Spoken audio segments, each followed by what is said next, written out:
गांव की एक पुरसुकून सुबह थी। परिंदे चहचहा रहे थे और दरख्तों की ठंडी छांव जमीन पर फैली हुई थी। 10 साल का एक मासूम लड़का जैद सफेद शलवार कमीज और नीला वेस्ट कोट पहने हुए घर के दरवाजे पर बैठा सोचों में डूबा था। इसके दिल में एक अजीब सवाल बार बार जन्म ले रहा था, अल्लाह तक पहुंचने का रास्ता क्या है? ये सवाल इसकी मासूम आंखों में रोशनी और हैरत दोनों ले आया था, लेकिन जैद को अभी तक जवाब नहीं मिला था और इसी सोच ने इसकी कहानी का आगाज किया। जैद ने अपनी उम्मी से पूछा, उम्मी, अल्लाह तक कैसे पहुंचा जा सकता है? उम्मी ने मुस्कुरा कर कहा, बेटा, अल्लाह तक दिल की सच्चाई और नेक अमाल से पहुंचा जाता है। लेकिन जैद को लगा कि जवाब अधूरा है। इसकी आंखों में मजीद सवालात थे। इसने सोचा कि शायद ये जवाब कहीं और मिलेगा। इसी जस्तजू ने इसके अंदर एक आग भड़काई कि वो इस राज को जरूर समझेगा। दोपहर का वक्त था। जैद ने अपने दोस्त हमजा से बात की, जो 11 साल का था और पीला करता और सफेद शलवार पहने खेल रहा था। जैद ने इसे राजदाराना अंदाज में कहा, हमजा, मैं अल्लाह तक जाने का रास्ता ढूंढ रहा हूँ। हमजा ने हैरान होकर जवाब दिया, क्या वाकई ये मुमकिन है?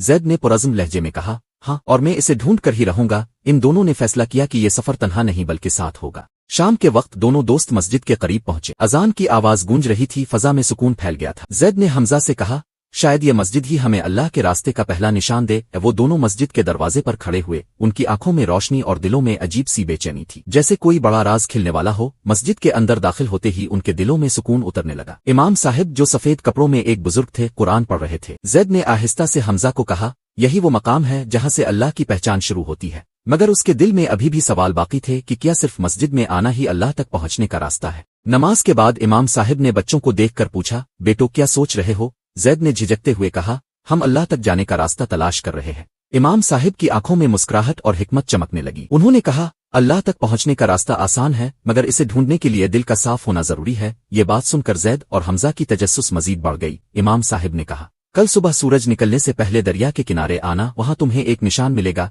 ये अल्फाज सुनकर दोनों बच्चों के दिल धड़कने लगे। रात को जैद नींद में बार बार दरिया और रोशनी के ख्वाब देखता रहा, जैसे कुछ बहुत बड़ा होने वाला हो। अगली सुबह सूरज निकलने से पहले ही जैद और हमजा दरिया के किनारे पहुंच गए। दरिया का पानी सुनहरी रोशनी में चमक रहा था। वो दोनों हैरान होकर पानी को देखते रहे। अचानक पानी की लहरों में एक अजीब सी रोशनी झलकने लगी, जैसे अल्लाह की तरफ कोई राज छुपा हुआ हो। रोशनी देखकर जैद ने कहा, यह जरूर अल्लाह की तरफ जाने का निशान है। हमजा ने डरते हुए कहा, लेकिन अगर ये कोई राज है तो हमें क्या करना होगा? दोनों के दिलों में डर और उम्मीद एक साथ बस गए, जैसे अल्लाह की तरफ जाने का सफर अभी शुरू ही हुआ है। अचानक एक आवाज गूंजी, जैसे हुआ ने कोई पैगाम दिया हो। आवाज कह रही थी, जो दूसरों के लिए आसानियां पैदा करे, अल्लाह इसके रास्ते को आसान कर देता है। जैद और हमजा एक दूसरे को देखते रह गए। क्या ये वाकई अल्लाह की तरफ से कोई निशान था? उनके दिल तेज धड़कने लगे और सफर का पहला मरहला शुरू हो गया। जैद और हमजा दरिया के किनारे खड़े थे और उनके दिलों में खौफ और उम्मीद का एक साथ मिला जला एहसास था। अचानक रोशनी धीरे धीरे मांद पड़ने लगी और सिर्फ पानी की लहरें बाकी रह गईं। हमजा ने घबरा कर कहा, शायद हमसे कोई गलती हो गई। लेकिन जैद ने प्राएतमाद लहजे में कहा,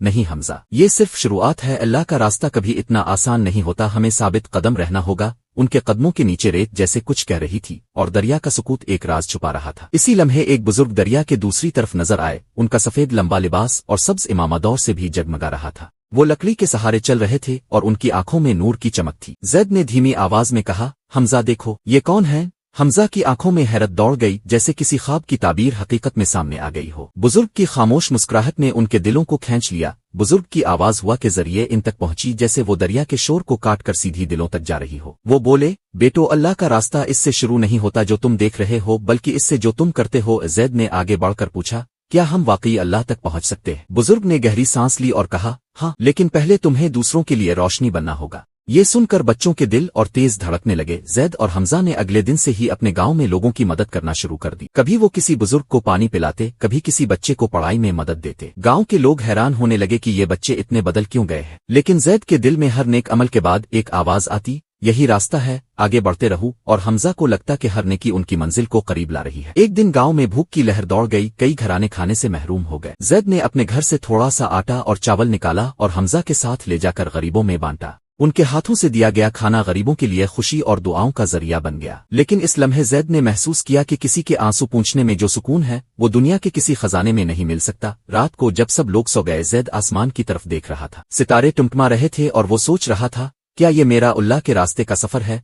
अचानक इसके दिल में एक सुकून उतरा, जैसे किसी ने कहा हो, हाँ, तुम सही रास्ते पर हो। मगर साथ ही एक सवाल बाकी था, क्या नेकी करना ही काफी है? अल्लाह तक पहुंचने के और भी रास्ते हैं? यही सोच इसे नींद से दूर रखे हुए थी। अगले दिन इमाम साहिब ने जैद और हमजा को बुलाया। उन्होंने कहा, बेटो, नेकी करना जरूरी है, मगर उसके साथ सब्र और दुआ भी लाजमी है। जैद ने ताज्जुब से पूछा, सब्र? इमाम साहिब ने मुस्कुरा कर कहा, ہاں اللہ تک پہنچنے کا راستہ صبر کے بغیر نامکمل ہے، جو صبر کرے گا اللہ اس کے قریب ہو جائے گا۔ یہ سن کر بچوں نے ایک دوسرے کو دیکھا اور دل میں عہد کیا کہ وہ ہر حال میں صبر کریں گے۔ صبر کا پہلا امتحان اس وقت آیا جب گاؤں میں بارش رک گئی اور قحط کے آثار نظر آنے لگے، لوگ پریشان ہو گئے، کھیت خشک ہونے لگے۔ زید اور حمزہ نے امام صاحب کی بات یاد کی اور دعا اور صبر کے ساتھ لوگوں کو حوصلہ دیا۔ انہوں نے کہا اللہ آزماتا ہے مگر وہ اپنے بندوں کو کبھی اکیلا نہیں چھوڑتا۔ یہ بات سن کر گاؤں والوں کے دلوں میں امید جاگ اٹھی۔ کچھ دن بعد اچانک بادل چھا گئے اور بارش برسنے لگی۔ گاؤں والے خوشی سے جھوم اٹھے، کھیتوں میں سبزہ لوٹ آیا اور لوگوں کے چہروں پر مسکراہٹ واپس آ گئی۔ زید نے آسمان کی طرف دیکھ کر کہا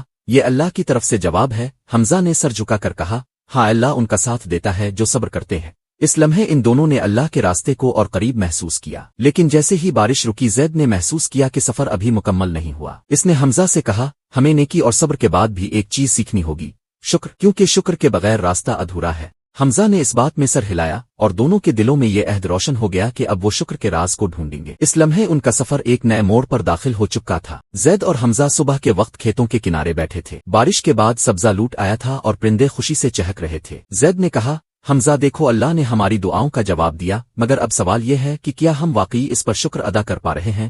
حمزہ نے سر جھکا کر کہا شاید ہم صرف خوشی منا رہے ہیں، لیکن شکر ادا کرنا الگ چیز ہے۔ ان کے دلوں میں یہ سوال ایک نیا سفر شروع کرنے کے اشارے دے رہا تھا۔ اسی دوران امام صاحب وہاں آ گئے اور بچوں کو دیکھ کر مسکرائے۔ انہوں نے کہا بیٹو، شکر صرف زبان سے نہیں ہوتا، شکر دل اور عمل دونوں سے ادا کیا جاتا ہے۔ زید نے حیرت سے پوچھا عمل سے کیسے؟ امام صاحب نے جواب دیا جب تم اپنے پاس کی نعمت دوسروں سے بانٹتے ہو اور اللہ کا ذکر کرتے ہو تو یہ سب سے بڑا شکر ہوتا ہے۔ یہ سن کر بچوں کے دلوں میں ایک نئی روشنی پیدا ہوئی۔ گاؤں میں ایک یتیم بچہ تھا جس کے پاس پہننے کے لیے جوتے تک نہیں تھے۔ زید نے یہ دیکھا اور اپنے نئے جوتے اتار کر اس بچے کو دے دیے۔ حمزہ حیران ہوا اور بولا زید تم خود کیسے چلو گے؟ زید نے مسکرا کر کہا اللہ نے مجھے 2 پاؤں دیے ہیں، یہی کافی ہے۔ اس لمحے حمزہ کے دل میں شکر کی اصل حقیقت اترنے لگی۔ حمزہ نے بھی شکر کے سفر میں قدم بڑھایا۔ ایک دن اس نے اپنی پسندیدہ مٹھائی ایک غریب بچے کے ساتھ بانٹ دی۔ بچہ خوشی سے ہنسنے لگا اور حمزہ نے محسوس کیا کہ اس کے دل کو ایک عجیب سکون ملا ہے۔ اس نے سوچا شاید شکر کا اصل مطلب یہ ہے کہ ہم اپنی خوشیاں دوسروں میں بانٹیں۔ اس لمحے گاؤں کی فضا میں ایک نیا جذبہ پھیلنے لگا۔ گاؤں کے لوگ بھی آہستہ آہستہ بچوں کی نیکیوں سے متاثر ہو رہے تھے۔ اب وہ بھی کھانے، کپڑے اور خوشیاں بانٹنے لگے۔ امام صاحب نے کہا دیکھو جب ایک شخص شکر کرتا ہے تو اس کے عمل سے دوسروں کے دل بھی جگمگانے لگتے ہیں۔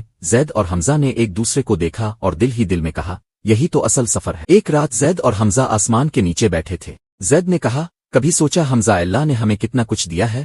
حمزہ نے آسمان کی طرف دیکھ کر کہا ہاں سانسیں، آنکھیں، کان، سب کچھ، اور ہم شاید ان پر کبھی شکر ہی ادا نہیں کرتے۔ اس لمحے دونوں نے عہد کیا کہ اب وہ ہر چھوٹی چیز پر بھی شکر کریں گے۔ اگلے دن گاؤں میں ایک مسافر آیا جو بہت تھکا ہوا اور بھوکا تھا۔ زید اور حمزہ نے اپنا کھانا اس کے ساتھ بانٹ دیا۔ مسافر نے آنکھوں میں آنسو لیے کہا بیٹو تمہارا یہ شکر تمہیں اللہ کے قریب لے جا رہا ہے۔ یہ الفاظ سن کر ان دونوں کے دلوں میں اللہ کی محبت مزید بڑھ گئی۔ گاؤں کے قریب ایک غریب عورت رہتی تھی جس کا گھر ٹوٹ پھوٹ گیا تھا۔ زید اور حمزہ نے گاؤں کے بچوں کو اکٹھا کیا اور سب مل کر اس عورت کے گھر کی دیواریں ٹھیک کرنے لگے۔ عورت کی آنکھوں میں خوشی کے آنسو تھے اور وہ بار بار کہہ رہی تھی اللہ تمہیں جزا دے۔ اس لمحے بچوں نے محسوس کیا کہ شکر دوسروں کو سہارا دینے کا نام بھی ہے۔ جب گاؤں میں فصل کٹنے کا وقت آیا تو زید اور حمزہ نے سب سے پہلے اللہ کا شکر ادا کیا۔ انہوں نے کہا یہ سب اللہ کی مہربانی ہے۔ پھر انہوں نے اپنی فصل کا ایک حصہ غریبوں میں بانٹ دیا۔ لوگوں نے حیرت سے کہا یہ بچے ہمیں شکر کا مطلب سکھا رہے ہیں، اور یوں پورا گاؤں شکر کے رنگ میں ڈھل گیا۔ رات کو جب سب سو گئے تو زید اور حمزہ ایک بار پھر آسمان کے نیچے بیٹھے۔ زید نے کہا حمزہ نے کی صبر اور شکر تینوں مل کر ہمیں اللہ کے قریب لے جا رہے ہیں۔ حمزہ نے کہا لیکن شاید ابھی ایک راز باقی ہے۔ زید نے تجسس سے پوچھا کون سا راز؟ حمزہ نے سرگوشی کی محبت کا راز، اور یوں ان کا سفر ایک نئے امتحان کی طرف بڑھنے لگا۔ اگلی صبح زید اور حمزہ نے گاؤں کے بزرگوں سے پوچھا کہ محبت کیا ہے۔ کسی نے کہا محبت والدین کی خدمت ہے، کسی نے کہا یہ دوسروں کو خوش رکھنا ہے، اور کسی نے کہا یہ اللہ کی رضا میں ہے۔ بچوں کے دل میں تجسس اور بڑھ گیا کیونکہ ہر جواب سچا لگ رہا تھا مگر ادھورا سا تھا۔ ان کے ذہن میں ایک ہی بات گونج رہی تھی محبت کا اصل راز کیا ہے؟ اور یہ سوال ان کے سفر کو مزید گہرا کرنے لگا۔ اس رات زید نے خواب میں دیکھا کہ ایک روشنی دل کے اندر سے نکل کر آسمان کی طرف جا رہی ہے۔ خواب میں ایک آواز آئی محبت وہ ہے جو دل کو صاف کر کے اللہ کی طرف لے جائے۔ زید نیند سے جاگا تو اس کے چہرے پر ایک سکون تھا۔ اس نے سوچا کہ محبت شاید دوسروں کو دل سے قبول کرنے اور ان کے لیے قربانی دینے کا نام ہے۔ خواب نے اس کے دل میں ایک نئی جہت کھول دی۔ صبح ہوتے ہی زید نے حمزہ کو خواب سنایا۔ حمزہ نے غور سے سنا اور بولا अगर मोहब्बत कुर्बानी का नाम है तो हमें किसी के लिए कुछ कुर्बान करना होगा। दोनों ने फैसला किया कि वो अपने सबसे कीमती खिलौने गांव के यतीम बच्चों को देंगे। जब बच्चों ने वो खिलौने पाकर खुशी से कहकहे लगाए तो जैद और हमजा के दिलों में वो सुकून उतरा जो पहले कभी महसूस नहीं हुआ था। एक दिन गांव में एक जख्मी हिरन आया जो चल भी नहीं पा रहा था। जैद ने अपने कपड़े का टुकड़ा फाड़कर उसके जख्म पर बांधा और हमजा ने इसे पानी पिलाया। दोनों ने हिरन को जंगल के किनारे तक पहुंचाया ताकि वो महफूज रह सके। इस लम्हे उन्होंने समझा कि मोहब्बत सिर्फ इंसानों तक महदूद नहीं बल्कि अल्लाह की सब मखलूक से होनी चाहिए। एक बुजुर्ग औरत ने जैद और हमजा को दुआ दी, बेटो मोहब्बत का राज ये है कि तुम दूसरों के दर्द को अपना दर्द समझो। ये सुनकर दोनों बच्चों के दिल भर आए। जैद ने कहा, हमजा शायद यही वजह है कि मोहब्बत इंसान को अल्लाह के करीब ले जाती है। हमजा ने आंखों में आंसू भरकर कहा, हाँ, क्योंकि मोहब्बत में सब कुछ अल्लाह के लिए कुर्बान हो जाता है। मोहब्बत के सफर में उनका सबसे बड़ा इम्तिहान आया जब गांव में एक शदीद बीमारी फैल गई। लोग खौफजदा थे मगर जैद और हमजा ने हिम्मत नहीं हारी। वो बीमारों के घरों में गए, पानी पिलाया, दवाएं पहुंचाई और उनके साथ बैठकर दुआएं की। ये देखकर गांव के लोग हैरान रह गए कि दो छोटे बच्चे इतने बड़े दिल के साथ सबकी खिदमत कर रहे हैं। एक दिन इमाम साहिब ने सबको मस्जिद में जमा किया और कहा, बेटो मोहब्बत सबसे बड़ा राज है। नेकी, सब्र और शुक्र सब मोहब्बत के बगैर अधूरे हैं। जो दिल में मोहब्बत रखता है वही अल्लाह के करीब पहुंचता है। ये सुनकर जैद और हमजा ने एक दूसरे को देखा और उनके दिलों में सुकून उतर आया, जैसे सब सवालों का जवाब मिल गया हो। गांव में मोहब्बत की खुशबू फैलने लगी। लोग एक दूसरे के साथ ज्यादा नरमी से बात करने लगे, झगड़े खत्म हो गए और सबके चेहरों पर मुस्कुराहट आ गई। जैद और हमजा ने महसूस किया कि मोहब्बत सिर्फ एक जज्बा नहीं बल्कि एक ताकत है जो हर दिल को बदल देती है। अब गांव रोशनी और सुकून की मिसाल बन गया था। रात को दोनों बच्चे एक बार फिर सितारों के नीचे बैठे। जैद ने कहा, हमजा, हमने नेकी सीखी, सब्र किया, शुक्र अदा किया और मोहब्बत का राज जाना। हमजा ने जवाब दिया, और यही सब रास्ते हमें अल्लाह तक ले जाते हैं। उनकी आंखों में आंसू और लबों पर मुस्कुराहट थी क्योंकि वो जान चुके थे कि असल सफर दिल के अंदर है। कहानी के आखिर में गांव के सब लोग मस्जिद के सहन में जमा हुए। इमाम साहिब ने ऐलान किया, ये दोनों बच्चे हमारे लिए रोशनी बने हैं। उन्होंने हमें नेकी, सब्र, शुक्र और मोहब्बत का रास्ता दिखाया है। सब ने तालियां बजाईं और बच्चों को गले लगा लिया। जैद और हमजा ने दिल ही दिल में कहा, ये सफर कभी खत्म नहीं होता क्योंकि अल्लाह की तरफ जाने वाला रास्ता हमेशा मोहब्बत से रोशन रहता है। प्यारे बच्चों, जैद और हमजा की कहानी हमें ये सबक देती है कि शुक्र, सब्र और मोहब्बत ही हमें अल्लाह के करीब ले जाते हैं। अगर आप भी चाहते हैं कि आपकी जिंदगी में सुकून और खुशी हो तो हमेशा दूसरों के साथ नेकी बांटें और अल्लाह का शुक्र अदा करें। वीडियो को लाइक करें, channel kid care vlogs official को सब्सक्राइब करें और अपनी राय कमेंट्स में लिखें। अगली कहानी में हम एक और नया सबक सीखेंगे। तब तक अपना और दूसरों का ख्याल रखें। अल्लाह हाफिज।